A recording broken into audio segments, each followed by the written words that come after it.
Hello mga kapugsit, kumusta po kayo at magandang araw. Ang ating pag-uusapan ngayon mga kapugsit ay tungkol sa kapangyarihan ng gayuma. Kung ano nga bang kapangyarihan ito na ginagamit sa karamihan na mga tao.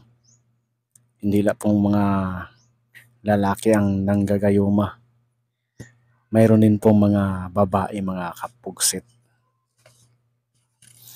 Bakit nga ba gumagamit yung iba ng gayuma? Kapag may mga nagugustuhan silang lalaki o babae na gusto nilang umibig sa kanila, mga kapugsit.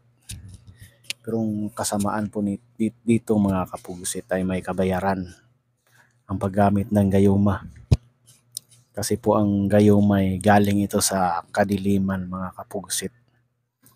Biruin mo yung isang tao na walang gusto sa'yo, hindi nagkakagusto sa'yo, ay bigla ka lamang mamahalin nito mga kapugsit.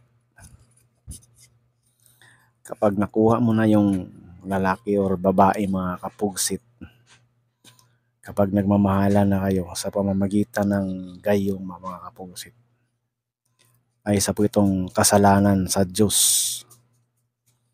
mga kapugsit. Maraming consequences ang mga nagagawa tungkol sa gayuma mga kaibigan, sa pag-iibigan ng lalaki or babae. Minsan mga kaibigan, yung pagsasamahan ninyo ay hindi natatagal. Palaging nag-aaway mga kaibigan. Kasi nga nakuha ka sa hindi magandang pamamaraan mga kapugsit.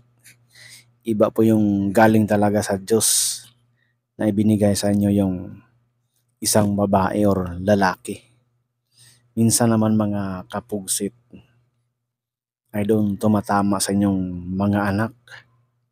Minsan hindi kayo nakakabuo ng mga bata. Mga anak ninyo ay palaging nawawala o namamatay mga kapugsit. Minsan naman kapag hindi namamatay, maraming mga kapansanan ang inyong mga anak mga kapugsit. Yung iba PWD. Basta maraming mga kapansanan sa katawan mga kaibigan. Kumbaga hindi buo yung pagkatao. Dahil may kabayaran nga yung gayuma mga kapugsit. Minsan naman ang pinaparusahan dito ay mismo yung lalaki or babae. Minsan nagkakasakit kayong mga kapugsit nang hindi magamot-gamot na mga doktor. Dahil po ito mga kaibigan sa ginawa ninyong panggagayuma. Pero karamihan dito mga kapugsit, ang tinatamaan na yung mga anak ninyo mga kapugsit o mga mahal ninyo sa buhay. Nagkakasakit. Hindi po mga kapugsit o palaging nawawala ang inyong mga supling. Hindi mabuo-buo mga kapugsit.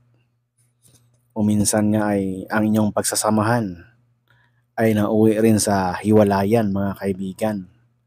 Masabuti talaga mga kapugsit kung magdasal na lang kayo sa Diyos.